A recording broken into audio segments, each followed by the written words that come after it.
Bonjour à toutes et à tous. Bonjour Gilles Gansman. Bonjour Valérie. Vous allez bien? Un petit bonjour. Non. Pas... J'étais concentrée. Notre invitée aujourd'hui, c'est Irène Frachon. Alors, ce n'est pas une invitée média à proprement parler. Irène Frachon, son nom vous dit certainement quelque chose. C'est cette femme, médecin pneumologue, qui a mené le combat contre le Mediator. Le procès s'est terminé en fin mars dernier. Le médicament a été retiré après avoir tué des milliers de personnes. C'est grâce à elle si ce médicament a été retiré du marché. Bonjour Irène Frachon. Bonjour. Merci d'être avec nous. Il y a eu également un film sur vous, La fille de Brest, réalisé par Emmanuel Berco, qui racontait votre histoire. Et demain, c'est France 3 qui vous consacre... C'est ce soir, France 3, à 22h30. Irène Frachon, Droit au cœur, un film d'Anne Richard, un film coup de poing, un film émouvant, passionnant, révoltant, j'ai envie de dire. On va en reparler avec vous dans un instant. Il faut vraiment le regarder, exceptionnellement. Je trouve dommage que ce ne soit pas diffusé plus tôt. Oui, et vous savez quoi, il n'y a même pas de bande-annonce, parce que j'ai demandé à avoir la bande-annonce. Après, c'était compliqué pour des histoires. J'ai eu la réalisatrice Anne Richard pour des histoires de droit, parce qu'ils ne voulaient pas non plus que ça soit censuré. Et c'est compliqué, parce qu'il ne lâche pas l'affaire. Non, il ne lâche pas l'affaire, effectivement. On va y revenir avec vous dans un instant. Irène Frachon, merci d'être avec nous. Gilles, la question du jour. La question du jour. Oh là là, on a buzzé hier, Valérie, je vous ai vu partout. Je vous ai vu chez Cyril Hanouna, enfin sur le grand écran, avec Sheila qui a donc jeté un pavé dans la mare en disant que les chanteuses de plus de 40-45 ans, on leur passait pas leur nouvel album, leur nouveau titre, on passait toujours leurs anciens titres. Alors a-t-elle raison de dire que le showbiz rejette les femmes de plus de 40 ans? Eh bien, c'est la question qu'on vous pose. On buzz sur notre buzz. Oui, à 69% pour nos auditeurs sur le compte Twitter de Sud Radio.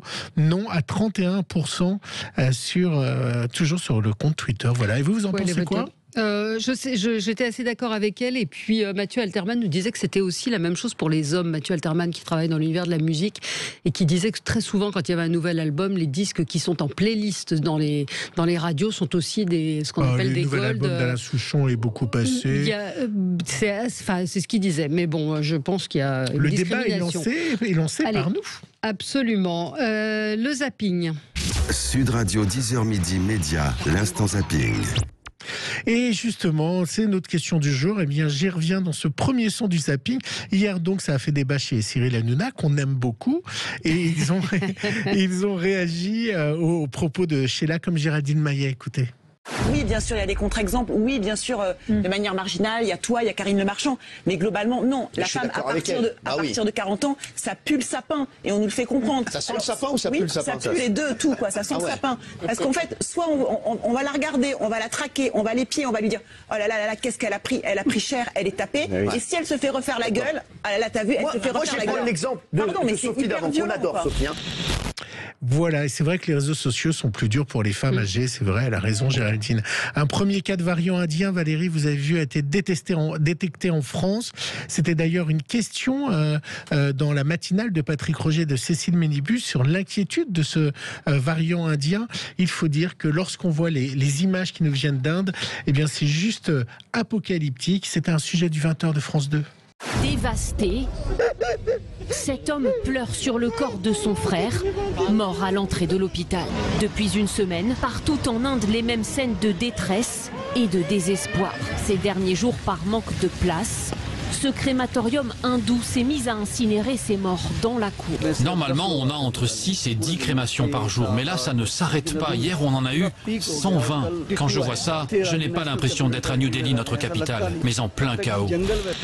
Demain, Valérie, notre président parlera des premières mesures pour dévisser la vis du confinement, qui n'est pas un confinement. Et peut-être il parlera des concerts tests, vous savez, qui revient dans l'actualité à chaque fois.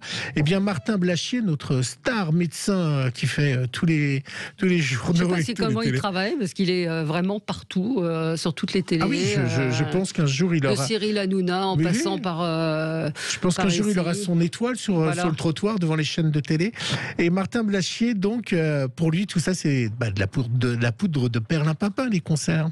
Il faut savoir qu'il y a eu une dizaine de concerts-tests qui ont été faits comme ça en Europe et aux États-Unis. Et à chaque fois, il y a eu quasiment aucune contamination. Je pense même qu'aujourd'hui, ces concerts-tests, c'est un petit peu anachronique. On devrait déjà être en train de valider le protocole de réouverture de ces salles-là. C'est plus, j'ai envie de dire, la phase, le moment des concerts-tests. On sait qu'il n'y a pas de contamination qui s'y font.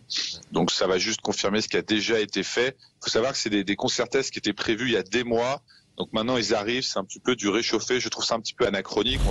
Ouais, enfin Martin Blachier, il s'est trompé beaucoup. Alors tout le monde s'est beaucoup trompé, mais alors je trouve moi qu'il a pris une assurance absolument hallucinante où il a quand même osé dire que son équipe était la plus performante en France, alors que bon, un peu d'humilité pour tous ces médecins qui donnent des leçons.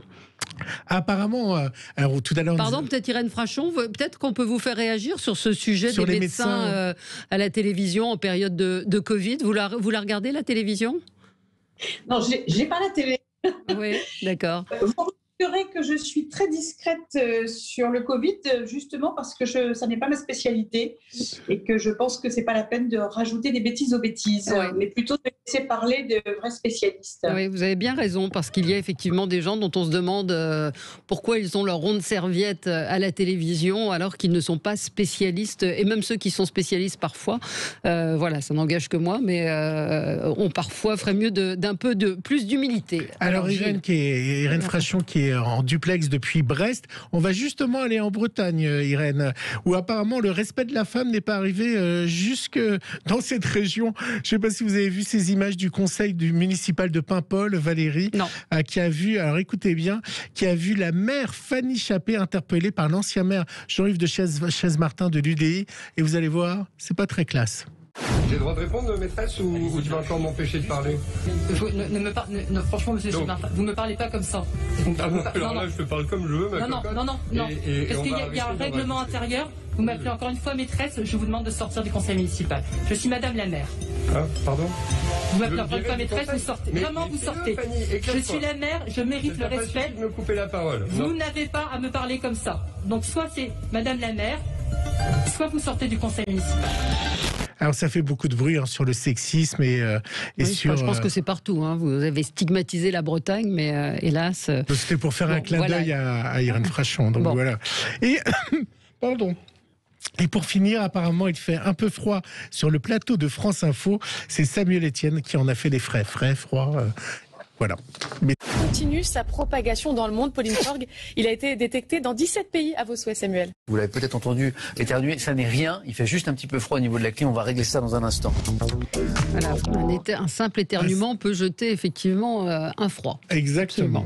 Irène Frachon, merci d'être avec nous ce soir. Donc un documentaire vous est consacré. Irène Frachon, droit au cœur. C'est un portrait de vous, de votre combat.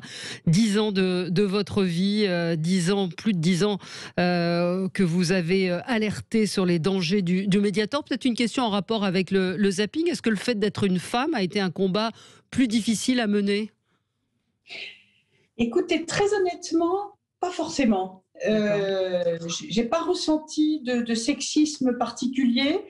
Peut-être que ça a joué dans la façon notamment dont j'ai été froidement accueillie par les comités d'experts de l'Agence du médicament, qui sont quand même encore majoritairement masculins. Mais honnêtement, je n'ai pas entendu de réflexion sexiste. Par contre, le fait que je venais de Brest, c'est-à-dire que je représente un praticien hospitalier de province, a clairement joué en ma défaveur. Oui, donc vous êtes pneumologue, pour resituer, c'est grâce à vous, encore une fois, que ce procès du Mediator a pu avoir lieu, c'est grâce à vous que ce médicament a pu être interdit, un médicament qui a tué des milliers de personnes, qui a provoqué la mort de milliers de personnes. Ce documentaire est formidable, vraiment, c'est à la fois émouvant parce que vous avez lié une relation particulière avec Anne Richard, la réalisatrice, qui prend le parti de parler à la première personne, de raconter également les liens qu'elle a avec vous. Mais ce combat, j'ai dit 10 ans, c'est 15 ans de votre vie. Vous m'entendez? On vous a perdu. Non, allez-y. Oui, ça y est. J'ai 14 ans actuellement. Oui. Voilà. Normalement, je me suis mise en off. C'est toujours un peu le problème des... Bon, on vous entend. Allez-y, on vous entend, c'est l'essentiel. Ok, donc je continue à parler. Allez-y. Donc oui, 14 ans de votre vie. En fait, 14 ans ce que je dis d'ailleurs dans le documentaire, c'est que c'est même plus que ça, puisque les premières victimes de Servier, je les ai croisées il y a maintenant plus de 30 ans. Vous savez que cette histoire, elle est très simple. Il s'agit d'une amphétamine maquillée en antidiabétique, commercialisée par le laboratoire Servier en 1976, en même temps que d'autres coupes-fins dérivées d'amphétamine, notamment l'isoméride. En 1997, l'isoméride a été retiré du marché parce qu'il a été prouvé, alors que Servier se battait déjà follement pour garder ce médicament sur le marché, il a été prouvé qu'il s'agissait d'une amphétamine très dangereuse parce que s'attaquait aux valves cardiaques. Et à partir de 1997-98, Servier a laissé sur le marché le Mediator, présenté comme antidiabétique, molécule présentée comme radicalement différente de ces amphétamines, alors qu'il s'agit strictement de la même chose, c'est-à-dire que l'isoméride et le Mediator libèrent dans l'organisme un poison mortel qu'avait parfaitement identifié Servier et qu'il a follement et criminellement dissimulé pendant plus de 12 ans après le retrait de l'isoméride, en laissant des millions de Français exposés à un poison violent. Mais pourquoi Mais alors, il y a quand même normalement des garde-fous, on va le découvrir dans le documentaire, qui sont censés être l'agence du médicament, qui sont censés... Enfin, il y a des agences sanitaires qui auraient dû avoir des remontées, donc il y a des responsabilités de l'État aussi. C'est tout à fait vrai, et c'est tellement vrai que l'Agence du médicament a été condamnée pour blessure et homicide involontaire par négligence, qu'elle a plaidé coupable et qu'elle ne fait pas appel de cette condamnation, ce qui est un signal très fort quand même de reconnaissance de cette faute. Alors que de l'autre côté, Servier ne reconnaît strictement rien et fait appel de l'ensemble de ses condamnations. Alors qu'il est condamné pour quelque chose qui est plus grave, bien sûr, qui est de la tromperie. Mais ce qu'a très bien expliqué le jugement, c'est que l'agence du médicament s'est soumise à Servier, que cette agence du médicament initialement a été créée pour finalement servir d'instrument au service de l'industrie pharmaceutique, notamment française. On l'a retrouvé dans certains comptes rendus de réunion à la création de cette agence, et ce qui fait que ce gendarme du médicament était en réalité au service des industriels du médicament, plus qu'au service de l'intérêt des usagers de santé. Et ça, c'est plus moi qui dis, c'est le jugement du tribunal correctionnel de Paris. Oui, mais donc, justement... Justement, c'est ce qu'on découvre dans le documentaire. Moi, ce qui m'a marqué, au-delà d'une réalisation formidable, c'est que tout le monde est corrompu. C'est-à-dire, ça va de l'agence où tous les médecins experts sont corrompus, avec des médecins qui vont quitter l'agence et qui vont avoir un contrat. Vous imaginez, Valérie, un contrat garanti de 8 ans de plus d'1 million d'euros. Plus d'1 million d'euros, juste après avoir quitté l'agence de santé. Ils sont embauchés par Servier. On voit que les députés ont été corrompus. Moi, quand je vois tout ça, je me dis que notre santé est dans de très mauvaises mains, non ? Alors, ce qui a montré de façon très très crue l'affaire du Mediator, c'est que le conflit d'intérêts est une sorte de norme encore dans le milieu médical, scientifique, et ça c'est tout à fait dramatique. Alors, cette affaire-là s'est déroulée il y a 10 ans, le scandale a été gigantesque, le rapport de l'IGAS avait dénoncé justement cette infiltration et cette pression auquel se soumettait par exemple l'agence du médicament, avec une vraie collusion avec des experts, à la fois experts pour l'agence et consultants pour les labos, ce qu'ils trouvent encore aujourd'hui d'ailleurs, ces experts disent mais je vois pas ce que j'ai fait de mal, tout le monde le fait et ça se sait, c'est-à-dire que c'est une norme encore dans le milieu médical. L'agence du médicament depuis 10 ans se réforme par rapport à cela et a beaucoup fait le ménage en ce qui concerne les conflits d'intérêts. Mais l'ensemble du milieu médical malheureusement ne fait toujours pas ce ménage, et le meilleur exemple c'est que Servier continue à arroser le monde médical à hauteur de plusieurs centaines de millions d'euros depuis 10 ans, sans rencontrer pratiquement de résistance. Arroser, ça veut dire quoi ? Arroser, ça veut dire quoi ? Arroser, ça veut dire, par exemple, financer la tenue de colloques et de congrès, financer des déplacements de médecins et les payer comme consultants pour en fait faire du marketing pour les produits Servier, etc., etc. Des actions de mécénat tous azimuts.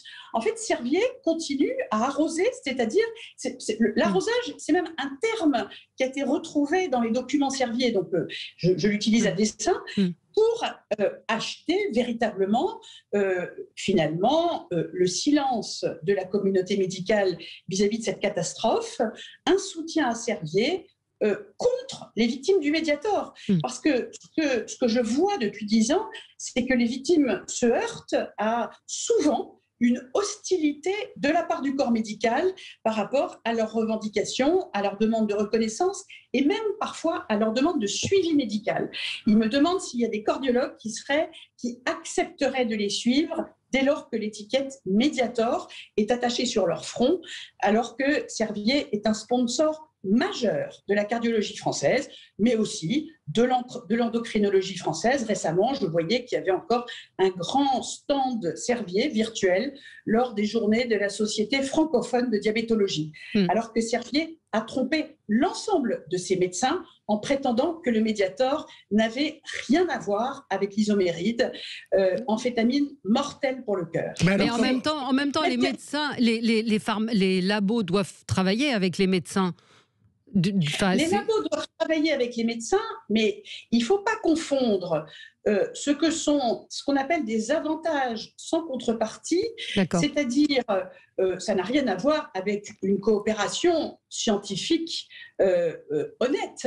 Et là, il s'agit de soutien massif et biaisé à des actions de promotion, et ça n'a rien à voir avec, par exemple, l'établissement de conventions qui existent aussi pour mener des essais thérapeutiques. Donc, on met sous le même, il ne faut pas confondre et mettre sous le même chapeau des collaborations qui sont de nature bien différente. Que je voulais vous faire préciser. Est-ce que les choses ont changé aujourd'hui? Est-ce qu'il y a des médicaments qui sont dangereux, qui sont laissés sur le marché et qui sont dangereux?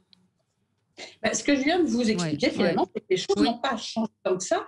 Pour moi, ça a été une stupéfaction de voir une véritable coalition de soutien vis-à-vis de Servier lorsque l'affaire du Mediator a éclaté de la part d'une partie du corps médical et notamment de sociétés savantes, d'institutions prestigieuses comme l'Académie de médecine, avec la poursuite de collaboration avec l'Institut Curie, avec l'INSERM, avec le CNRS, vis-à-vis d'un industriel dont la délinquance est tellement folle qu'elle a déclenché une catastrophe comme celle du Mediator, sans compter celle de l'isoméride, c'est-à-dire en réalité des dizaines de milliers de morts. Donc on a un vrai problème qui n'est pas résolu aujourd'hui.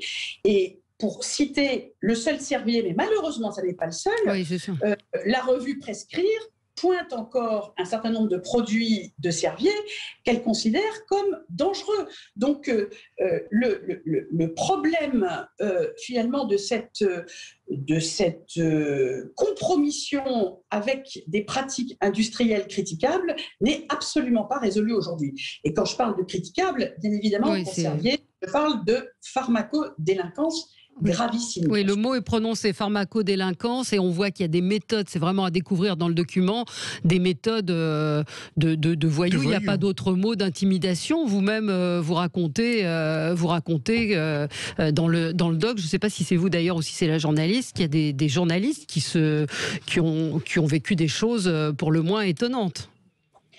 Alors, à l'époque de la saga terrifiante du crime originel, si je puis dire, qui était celui de l'isoméride, et d'ailleurs cette tromperie, c'est très intéressant vis-à-vis de l'isoméride, est aussi pointée par le tribunal correctionnel de Paris dans son jugement. Servier a fait appel, n'empêche que c'est pointé. Et à cette époque-là, ce sont des véritables méthodes de barbouze qui ont été exercées contre différents responsables qui tentaient de s'opposer à la commercialisation de l'isoméride, incluant effectivement des pressions, des intimidations jusqu'à des menaces de mort.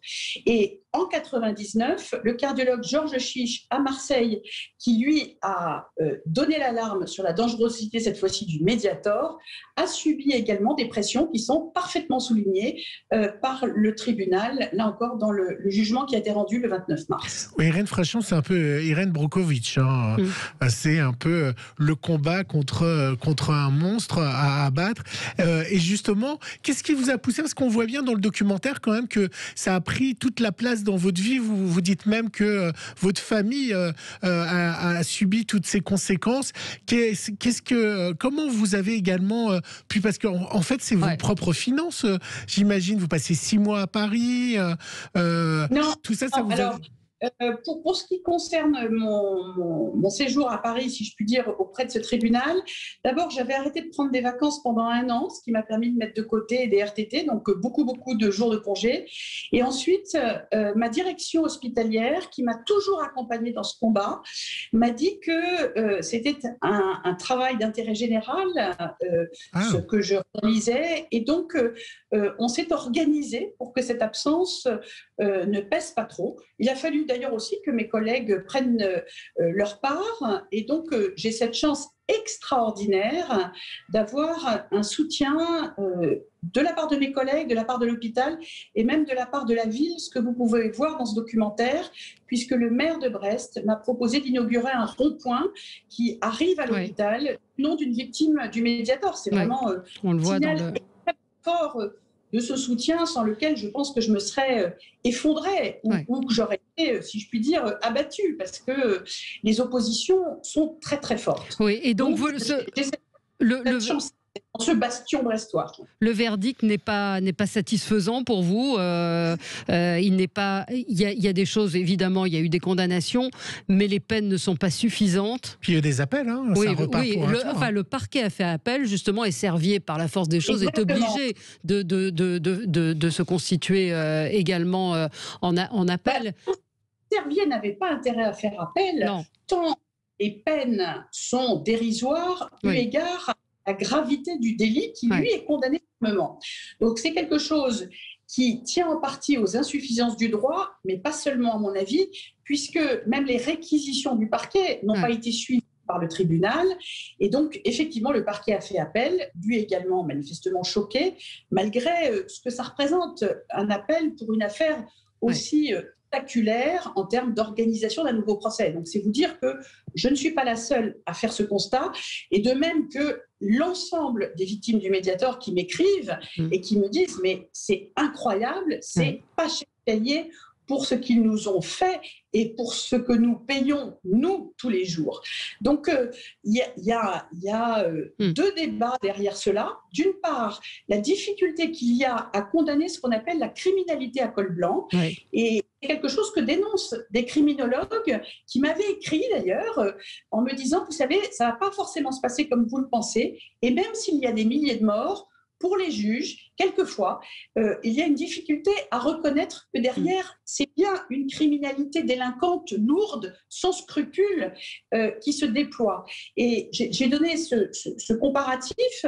Imaginez une femme de 60 ans qui se promène dans la rue avec son sac et un motard passe, lui arrache son sac, elle chute et quelques jours après, elle meurt. Par exemple, d'une hémorragie cérébrale, eh bien, cette même femme de 60 ans qui, dans son sac, porte ses comprimés de Mediator, qu'elle consomme tous les jours, qui va s'écrouler parce qu'elle est victime d'une insuffisance cardiaque aiguë. On a eu 1000 récits comme cela lors de ce procès par des proches de victimes.